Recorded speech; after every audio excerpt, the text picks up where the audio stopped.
როდესაც ისეთ პატარა ქვეყანას როგორიც სლოვაკეთია ჰყავს ასეთი მტკიცე პოლიტიკური ლიდერები, მისი პოზიციონირება საერთაშორისო ურთიერთობებში ყოველთვის ადვილი არ არის.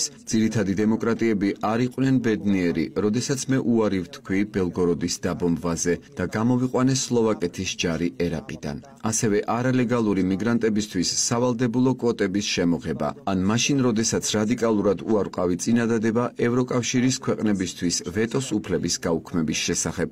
თავდაჯერებული სუვერენული სლოვაკეთის საგარეო პოლიტიკა მართალია ევროკავშირსა და ნატოში გაწევრიანებაზეა დაფუძნებული, მაგრამ ორიენტირებულია მსოფლიოს 4-ვე კუთხეზე, რაც დღესდღეობით მოდაში არ არის. ეს ვითარება ჩემს პოლიტიკურ წარმომადგენლობასა და ევროკავშირსა და ნატოში პარტნიორებს შორის ურთიერთობებში მას შემდეგ გამწვავდა, რაც უკრაინაზე რუსეთის თავდასხმა განხორციელდა, სადაც ჩვენ უარი ვთქვით უკრაინის სახელმწიფოს რაიმე სამხედრო დახმარების გაწევაზე, გარდა ჰუმანიტარული დახმარებისა. ჩვენ კვლავაც ძველებურად ვამჯობინებთ მშვიდობას ომს. უკრაინის კონფლიქტი ევროკავშირმა და ნატომ კიდევ უფრო გაამწვავა და ამით ფაქტობრივად გააქრო ერთი სწორი აზრის კონცეფცია, კერძოდ იმით, რომ ომი უკრაინაში ნებისმიერ ფასად უნდა გაგრძელდეს რუსეთის ფედერაციის დასუსტების მიზნით, ვინც ამ ერთიან სავალდებულო მოსაზრებას არიზიარებს, მაშინვე რუსეთის აგენტად სახელდება. პოლიტიკურად მარგინალიზდება საერთაშორისო დონეზე. ეს სასტიკი დაკვირვებაა, მაგრამ განსხვავებული აზრის უფლება ევროკავშირში აღარ არსებობს. 2023 წლის სექტემბერში საპარლამენტო არჩევნებში გამარჯვების შემდეგ, როდესაც ჩვენმა პარტიამ მოახერხა მეოთხე მთავრობის ფორმირება, აბსურდი დაიწყო. ევროპელი სოციალისტების პარტიამ წევრობა შეუჩერა ჩვენს პარტიას. ეს კი აშკარად უკრაინის ომის შესახებ განსხვავებული შეხედულების და ეთნიკურ საკითხზე უკიდურესი შეხედულების მხარდაჭერის გამო და ჩვენი დათქმის გამო მოხდა. პრაღაში V4-ის სამიტზე იყო მცდელობა საბედნიეროდ წარუმატებელი და ეშალათ რეგიონული თანამშრომლობის ეს მნიშვნელოვანი სტრუქტურა, რადგან სლოვაკეთსა და უნგრეთს განსხვავებული აზრი აქვს ზოგიერთ საერთაშორისო საკითხზე. ზოგიერთ მსხვილ დემოკრატიას სურვილი არ აქვს პატივისცენ სუვერენული და თავდაჯერებული სლოვაკეთის საგარეო პოლიტიკის კონცეფციას. ეს კი სლოვაკეთის ოპოზიციის წისქვილი გახდა. იმ ოპოზიციის, რომელიც ხელისუფლებაში 2020 წელს მას შემდეგ მოვიდა, რაც 2016-2020 წლებში ჩემი მესამე მთავრობის მოწინააღმდეგე ჟურნალისტისა და მისი შეყვარებულის ჯერ კიდევ გამოუძიებელი მკვლელობა და უხეში პოლიტიკური ძალადობა მოხდა. მთავრობა, რომელიც ოპოზიციამ 2020-2023 წლებში ჩამოაყალიბა, სრულიად დაემორჩილა დიდი ქვეყნების ინტერესებს, განსაკუთრებით უკრაინაში ომის დაწყების შემდეგ. მან მაშინვე მიიღო ერთი სწორი აზრის კონცეფცია, რომელიც ჩამოყალიბდა და ფაქტობრივად გაძარცვა სლოვაკეთის შეიარაღებული ძალების მარაგი. მნიშვნელოვნად შეამცირა სლოვაკეთის თავდაცვითი შესაძლებლობები და შეუერთდა უკრაინაში კონფლიქტის სამხედრო გადაწყვეტის ხელშემწყობი ქვეყნების ბანაკს. სანაცვლოდ სლოვაკეთის მთავრობას შეეძლო გაეკეთებინა ის, რაც მოესურვებოდა. 2020 წლიდან 2023 წლამდე ადგილი ჰქონდა სისხლის სამართლის კოდექსის ფართოდ და ბოროტად გამოყენების მცდელობას ოპოზიციის ლიკვიდაციის მიზნით. ოპოზიციის წარმომადგენლებს ბრალი წაუყენეს და დააკავეს მტკიცებულებების გარეშე. იყო პატიმრობაში საეჭვო სიკვდილის შემთხვევებიც. მე როგორც ოპოზიციის ლიდერი 4-ჯერ დამადანაშაულეს ჩემი პოლიტიკური საქმიანობისთვის ყოველგვარი მიზეზის დასახელების გარეშე. 3 წლის განმავლობაში ჩვენ ვცდილობდით ევროკავშირის ყურადღება მიგვექცია სლოვაკეთში შექმნილ ვითარებაზე. სლოვაკეთში კანონის უზენაესობის ხარისხთან დაკავშირებით არც ერთი კრიტიკული სიტყვა არ გაჟღერებულა. ასევე არ თქმულა არაფერი ხელისუფლების შეცდომებზე ოპოზიციის გასანეიტრალებლად, რისთვისაც სისხლის სამართლის კოდექსს ბოროტად იყენებდნენ. არავინ არც ევროკავშირში და არც ცალკეული მსხვილი დასავლური დემოკრატიის წარმომადგენლებისგან არ დაინტერესებულა, მათ შორის არც ადვოკატ კრივჩენკოს და გენერალ ლუგანსკის გარდაცვალებაზეც კითხვები არ გასჩენიათ. არც დემონსტრაციულად მანიპულირებულ სისხლის სამართლის პროცესზე დაუსვამთ კითხვები.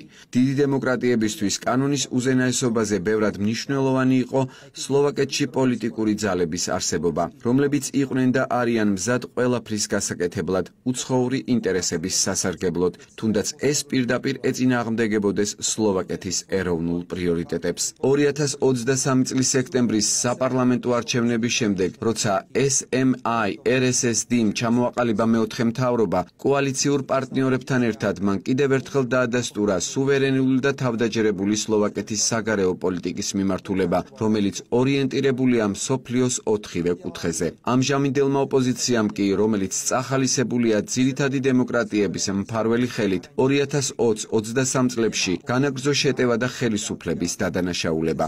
ოპოზიციამ იცოდა და იცის, რომ განსხვავებული აზრისა და თავდაჯერებული და სუვერენული სლოვაკეთის საგარეო მიმართულებას ხელშეწყობა და დიდი მხარდაჭერა არ აქვს საერთაშორისო ორგანიზაციებში, რომელთა წევრიც თავად სლოვაკეთია და ამავდროულად ოპოზიციამ ცხადყო, რომ არის ერთიანი სავალდებულო აზრის მომხრე, ის არის უკრაინის ომის მომხრე, ის არის ვეტოს უფლების გაუქმების მომხრე და რუსეთს და ჩინეთს სასიკვდილო მტრებად მიიჩნევს. 2023 წლის სექტემბრის არჩევნების შემდეგ კვლავ არავინ აქცევს ყურადღებას ოპოზიციის მზარდ და კარგად ნაკვებ აგრესიულობას. არც მედია, არც არასამთავრობო ორგანიზაციები, არც სახელმწიფოს მეთაური, ვგულისხმობ პრეზიდენტს სუსანა ჩაპუკოვას, პარტია პროგრესული სლოვაკეთის დამფუძნებელს, არც ბრიუსელი და არც ნატო. წახალისებულია ფიზიკური მუქარა, მაღალი რანგის პოლიტიკოსების მიმართ, როგორც ეს იყო სლოვაკეთის რესპუბლიკის ეროვნული საბჭოს წევრების ერიკ კალინკისა და მისი მეუღლის შემთხვევაში,